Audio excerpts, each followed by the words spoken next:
como justo homenaje a los trabajadores, como justo homenaje a todo el pueblo boliviano que ha luchado por la recuperación de sus recursos naturales, por la recuperación de los servicios básicos, nacionalizamos la transportadora de electricidad a nombre del pueblo boliviano y para el beneficio del pueblo boliviano.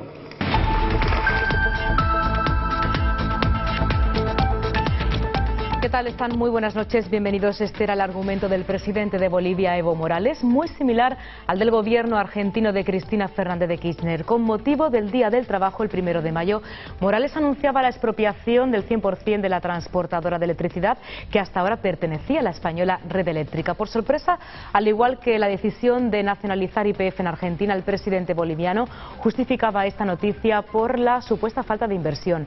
Según información de última hora, el gobierno boliviano contratará a una empresa independiente para fijar el valor de la filial de Red Eléctrica Española. El gobierno de Rajoy ha señalado que este caso es muy diferente al de YPF y que España va a vigilar el reembolso de la inversión realizada por la filial. En todo caso, no deja de ser un nuevo golpe contra los intereses de nuestro país en Latinoamérica.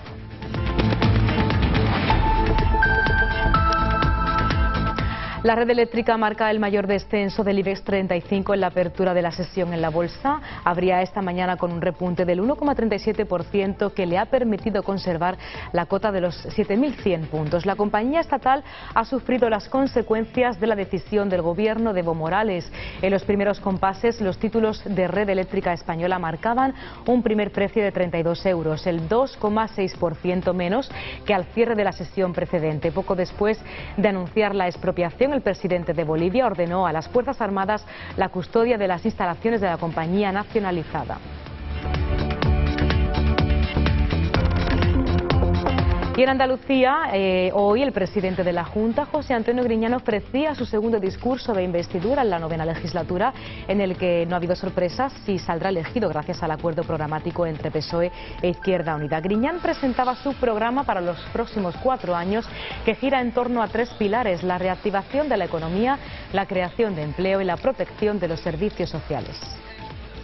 Un plan de choque contra el desempleo, especialmente para jóvenes y parados de larga duración, dotado con 200 millones de euros, que contemplará un programa en materia forestal, un programa de apoyo al empleo en la rehabilitación de viviendas y la ampliación del plan de oportunidades laborales con recursos adicionales para intervención en edificios correspondientes a colegios públicos.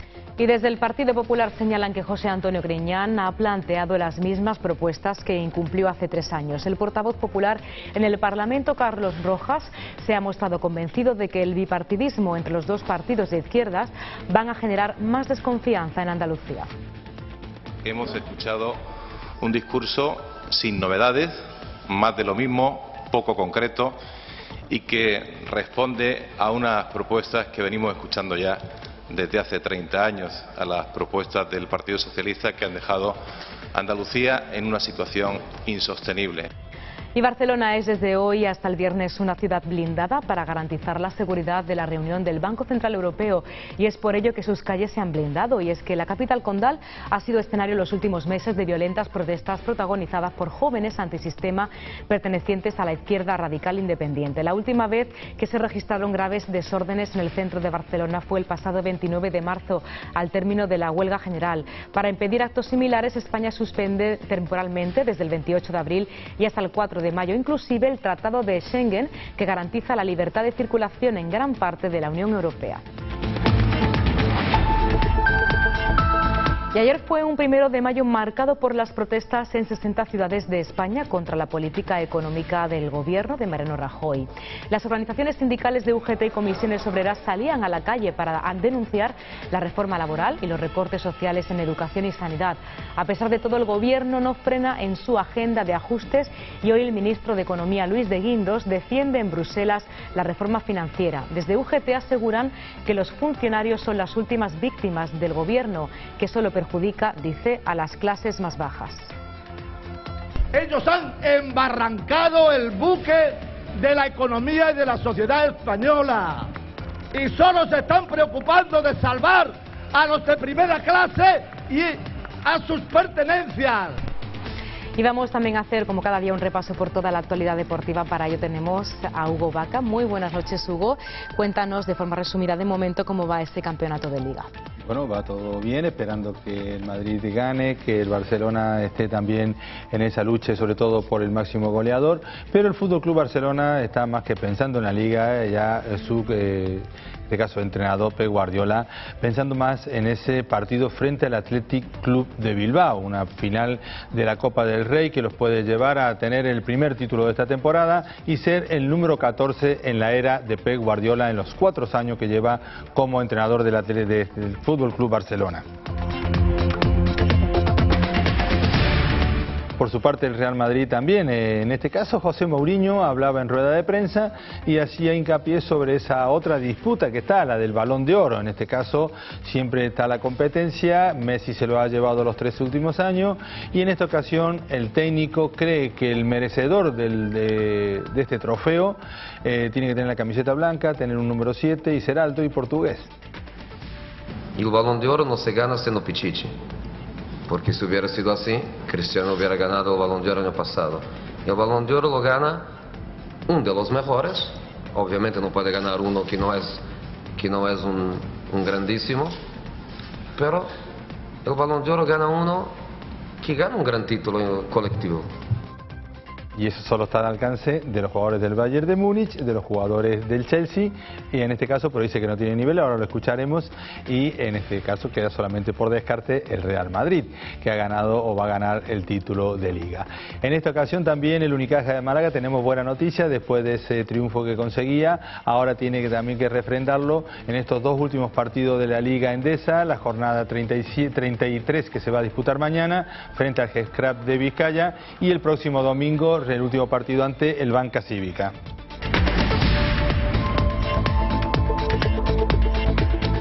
Y también la natación vuelve a ser protagonista en Almería, en este caso a través de lo que es la Consejería de Turismo y también del Campeonato de Andalucía de Natación para discapacitados intelectuales el día 5 y 6 de mayo. El deporte vendrá después, ahora vamos a hacer un resumen por otros asuntos de esta jornada.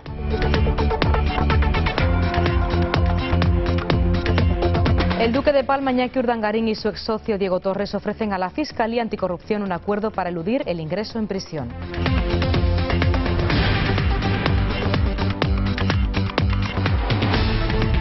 Personas han perdido la vida en las carreteras españolas, 2 en Andalucía desde el comienzo del puente de 1 de mayo.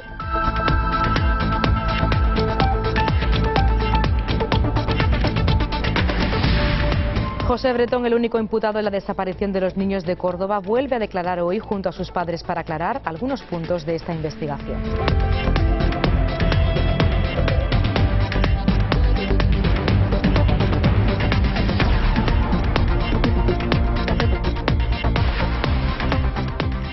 Andalucía ha tenido hoy una importante cita política. Arranca la sesión de investidura de la que saldrá elegido como presidente de la Junta José Antonio Griñán, gracias al acuerdo programático con Izquierda Unida. A pesar de que el PP resultó ser la fuerza más votada en Andalucía en las elecciones, Griñán será presidente de la Junta. Mañana comenzará el debate con los portavoces de los grupos parlamentarios y no será hasta el sábado cuando Griñán tome posesión de su cargo. En su discurso, Griñán ha hablado de su programa para los próximos 4 años, concretamente de un plan urgente contra el paro. Ha sido una de las novedades que ha anunciado José Antonio Griñán en su debate de investidura. Se trata de un plan urgente contra el paro que se ejecutará este año y estará dotado con 200 millones de euros. Estará dirigido especialmente a los jóvenes y parados de larga duración y contemplará un programa en materia forestal y otro de apoyo al empleo en la rehabilitación de viviendas. El actual presidente en funciones de Andalucía ha recordado que frente a la crisis no hay un único camino y apuesta por el consenso para salir de esta situación. Griñán asegura que gobernará para todos, para los de izquierdas y los de derechas. Un gobierno progresista, con un programa de gobierno comprometido con el presente de esta tierra y sobre todo con su futuro.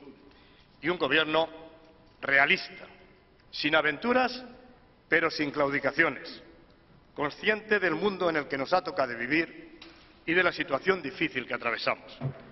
Desde Izquierda Unida dicen sentirse identificados con el discurso pronunciado por Griñán y será el viernes cuando ambas formaciones escenifiquen ante los medios el acuerdo alcanzado. Según la agencia EFE de Noticias, el coordinador de Izquierda Unida, Diego Valderas, podría ocupar la vicepresidencia del Ejecutivo y otros dos dirigentes de esta formación serían los titulares de Turismo y de Vivienda y Fomento. Mientras, el portavoz del Partido Popular, Carlos Rojas, señala que Griñán ha planteado las mismas propuestas que incumplió hace 3 años y se muestra convencido de que el bipartito entre los dos partidos de izquierdas va a generar más desconfianza. Hemos escuchado un discurso sin novedades, más de lo mismo, poco concreto y que responde a unas propuestas que venimos escuchando ya desde hace 30 años, a las propuestas del Partido Socialista que han dejado a Andalucía en una situación insostenible.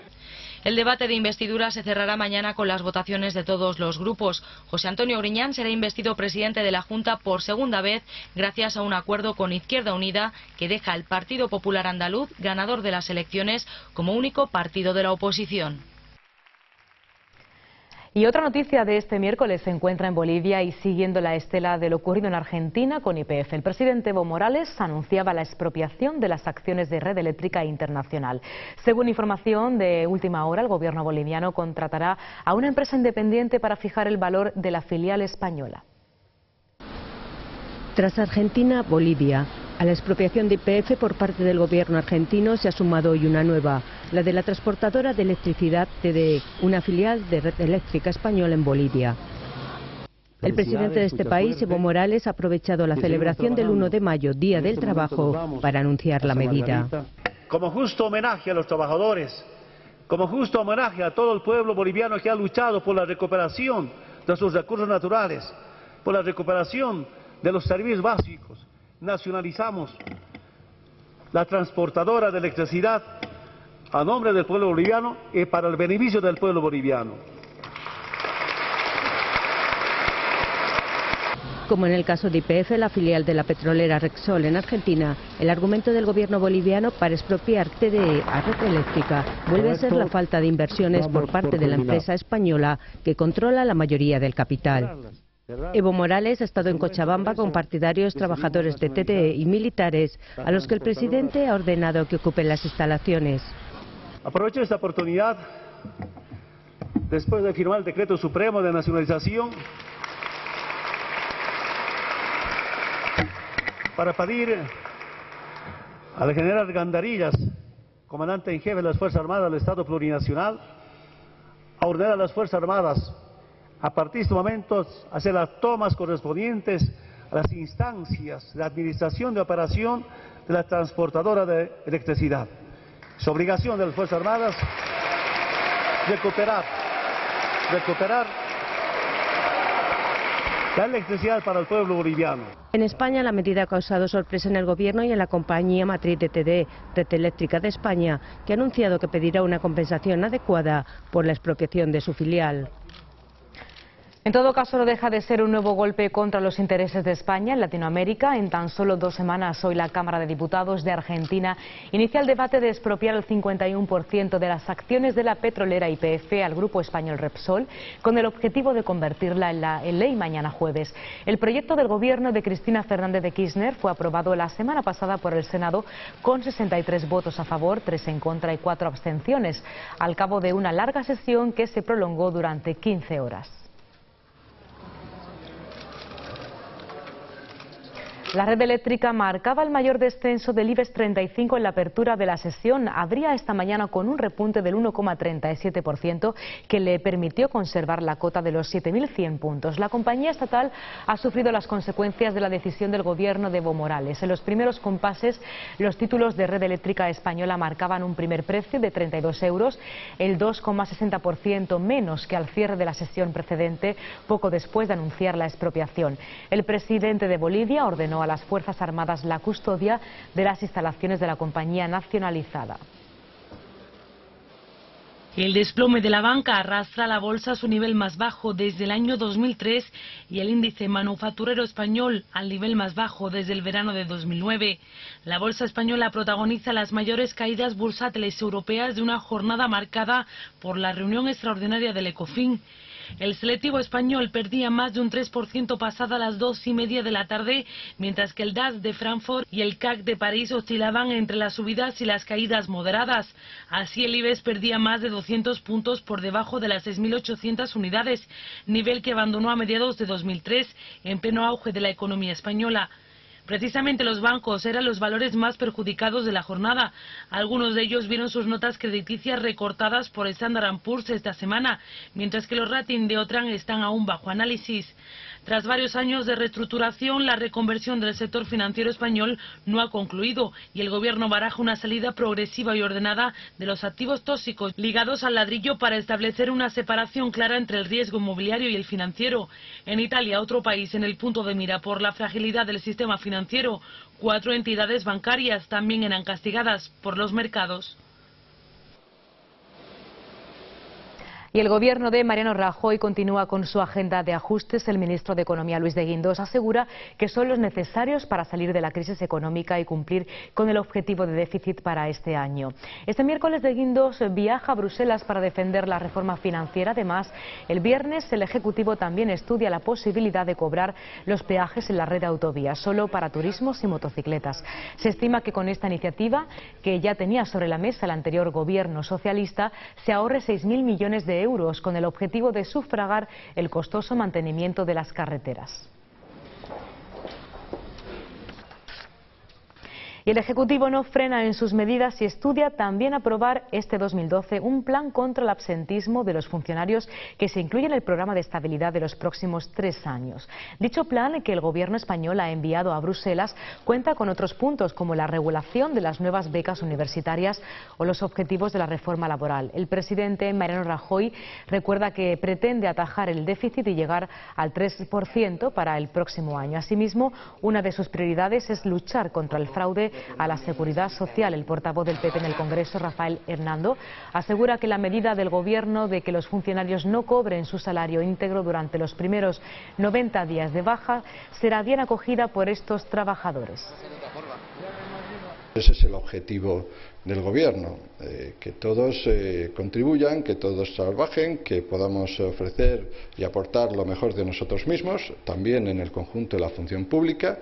Lo hacen, insisto, la gran mayoría de los funcionarios. Este país tiene un país de funcionarios muy eficientes, muy eficaces, pero evidentemente, como en todos los sectores, pues también existe cierta tendencia al fraude.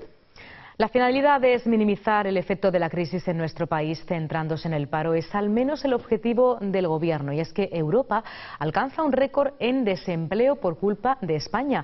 1 de cada 3 pertenece a este país. El paro aumentó en 169.000 personas en la eurozona y en España subió en 365.000 personas en el primer trimestre. La eurozona suma 1,7 millones de parados nuevos desde marzo de 2011 y España ha aportado casi 800. La eurozona sumó 17,36 millones de parados en el primer trimestre del año. 1 de cada 3, 5,63 millones, se localizaron en España, según los últimos datos del Eurostat. En el conjunto de la Unión Europea se contabilizaron 24,7 millones de parados. Sin embargo, lo más destacable es que el paro aumentó en 169.000 personas en la eurozona y en 193.000 en la Unión Europea. Entre marzo de 2011 y marzo de 2012 ha aumentado el paro en 2,1 millones de personas en la Unión Europea y en 1,7 en la eurozona. España ha aportado 789.000 de estos desempleados, pasando de 4,91 a 5,69 millones de desempleados. Según la Agencia de Estadística Europea, España encabeza el ranking de la clasificación, un 24,1% de desempleo, solo seguida de cerca por Grecia, con el 21,7%. Las menores tasas de paro se registraron en Austria, con un 4%, Holanda con un 5%, Luxemburgo con un 5,2% y Alemania con un 5,6%. Respecto al desempleo en la población menor de 25 años, 1 de cada 2 españoles está en paro, la mayor tasa de una eurozona, con un 22,1% de paro juvenil.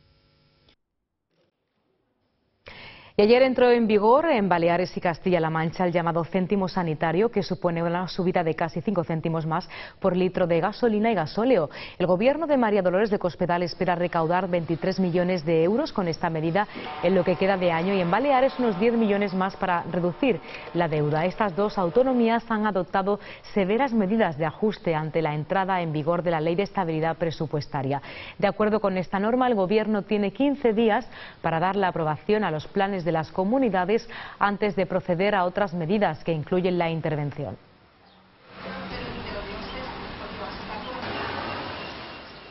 De economía precisamente se hablará en Barcelona, que desde hoy hasta el viernes se convierte en una ciudad blindada para garantizar la seguridad de la reunión del Banco Central Europeo. Es por ello que en sus calles brilla la seguridad, y es que esta capital condal ha sido escenario en los últimos meses de violentas protestas protagonizadas por jóvenes antisistema pertenecientes a la izquierda radical independiente, algo que ocurrió tras la huelga general del 29 de marzo. Para impedir que algo así vuelva a ocurrir, España suspendió temporalmente desde el pasado 28 de abril y hasta el 4 de mayo, el próximo 4 de mayo, el Tratado de Schengen, que garantiza la libertad de circulación en gran parte de la Unión Europea. Barcelona se blinda desde hoy hasta el próximo viernes con 8.000 efectivos policiales para garantizar la seguridad de la reunión del Banco Central Europeo. Los Mossos d'Esquadra han montado esta mañana un amplio dispositivo policial para crear un corredor de seguridad entre el aeropuerto del Prat, donde han empezado a llegar algunas autoridades, y el Hotel Ars, en el que se alojarán. Si hay una zona de Barcelona que esté sitiada por la policía, es precisamente esta, la del hotel, en la que de los 8.000 agentes de seguridad, 4.500 son de la Policía Autonómica, 2.300 policías nacionales y 1.200 guardias civiles. En este contexto, la Guardia Civil ha duplicado su presencia en el aeropuerto de Barcelona, y el cuartel del Bruc es donde se concentran más de 200 efectivos procedentes del Grupo Rural de Antidisturbios de Valencia y Sevilla, que ayudarán a garantizar la seguridad de la cumbre. La reunión del Banco Central Europeo coincide con la convocatoria de huelga de los estudiantes de las universidades catalanas con motivo del aumento de las tasas de matriculación, por lo que las protestas podrían extenderse por toda la ciudad.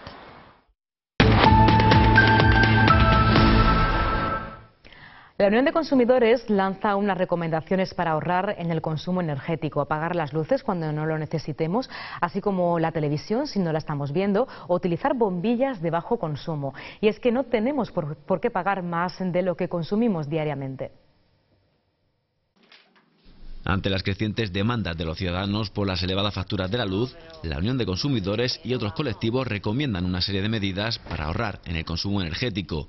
Por ejemplo, apagar todos los dispositivos que no se estén utilizando, revisar periódicamente los contadores con el recibo en mano, el uso de bombillas de bajo consumo o poner la lavadora solo cuando esté llena. Y tenemos que volver a no dejar las luces encendidas si no son necesarias, a apagar la tele cuando no se esté viendo, cambiar por bombillas de bajo consumo, cosas de este tipo que son prácticamente no alteran nuestra calidad de vida, y sin embargo podemos conseguir un ahorro energético y un ahorro en la factura que nos viene cada mes.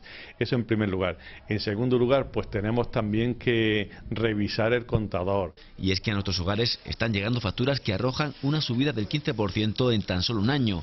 A esto hay que añadir los tipos de lectura que realizan las eléctricas. Hay que tener en cuenta que eso da lugar a que el consumidor esté pagando pues bastante más por la electricidad, y luego el inconveniente de la lectura estimada, que cuando te hacen la lectura real o haces el cambio de contador, te hace una refacturación del último año y te vienen facturas de 300 euros, 200 euros, 500 euros.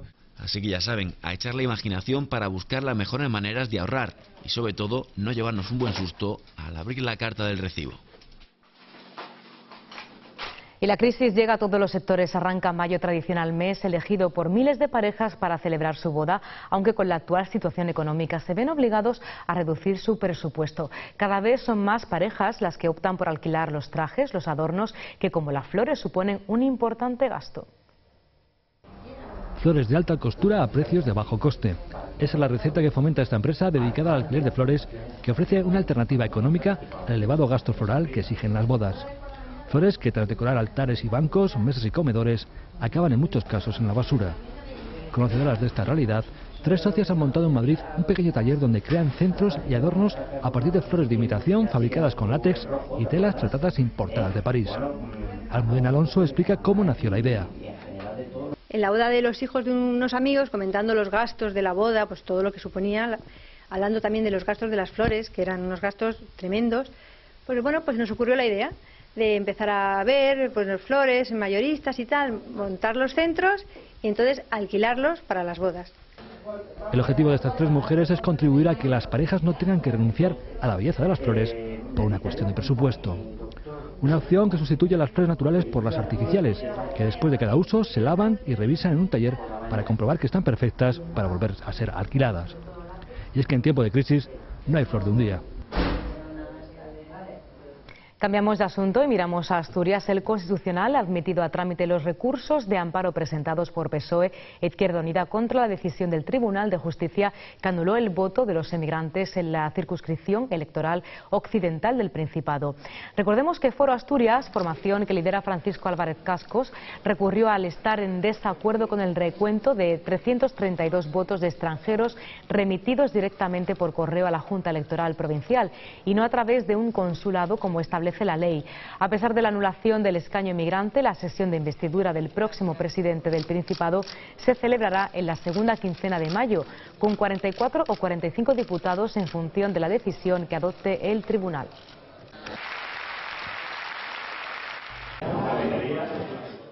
Y en los próximos días el Partido Popular iniciará una campaña informativa en todas las provincias de Andalucía para explicar las últimas medidas que se han puesto en marcha desde el Gobierno central. Las medidas puestas en marcha por el gobierno de Mariano Rajoy son la garantía de futuro para salir de la situación en la que han dejado al país las políticas socialistas, según el presidente provincial del PP. José Loaiza ha anunciado hoy en Cádiz la puesta en marcha de una campaña informativa del partido a nivel nacional para explicar cada una de estas medidas y defenderlas, en palabras del dirigente popular, de la demagogia del PSOE. José Loaiza ha insistido en que el mensaje que están lanzando el Partido Socialista y los sindicatos, asegurando que el PP está destrozando el estado del bienestar con estas medidas, es exactamente el mismo discurso que adoptaron ante las primeras iniciativas del gobierno de José María Aznar, que dieron a España el mayor periodo de crecimiento económico y de empleo. Que estas reformas son esa garantía de futuro y sobre todo que todas van encaminadas, que todo este bloque va encaminada a poner a la nación y a poner sobre todo a la provincia en situación de poder crear empleo, que ahora mismo sería la mejor política social y es el mayor problema hoy que tiene nuestra provincia. El presidente del PP en la provincia ha subrayado que su partido se ha visto obligado a poner en marcha actuaciones drásticas que a nadie le gusta poner en marcha, porque después de los últimos años de gobierno socialista en la nación, y tal y como ha apuntado la Confederación de Empresarios de Cádiz, son 8.000 empresas las que se han perdido aquí desde 2007 y la provincia ostenta el récord mundial en tasa de paro con un 36,37%. Quien ha dejado el país así ha sido el Partido Socialista. Y es quien critica y quien pide que se salga a la calle. Podía haber salido a la calle para decirle a Zapatero que lo que estaba haciendo estaba mal hecho. 7 años de Partido Socialista han sido 7 años sin reformas y que han llevado a este país a la situación en la que está. Con una deuda de casi 700.000 millones que obligan a pagar 30.000 millones al año solo en intereses. Solo en intereses. Es decir, y ha dejado una herencia de 5 millones de parados. Esta provincia es la récord mundial en tasa de paro.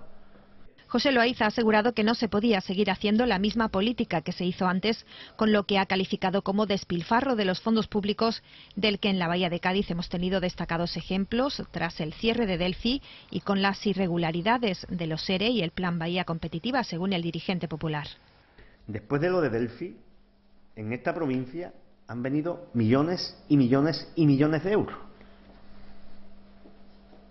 Y aquí de las 10 empresas que iban a venir, Gadil Solar se ha ido.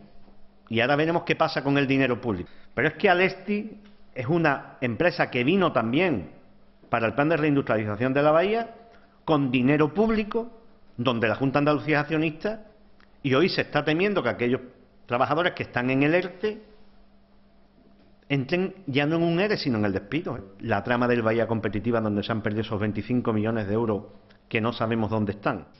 El Partido Popular repartirá 20.000 dípticos e informará a través de Internet y las redes sociales sobre las medidas de ajuste económico puestas en marcha por el Gobierno dentro de una campaña que se iniciará en los próximos días.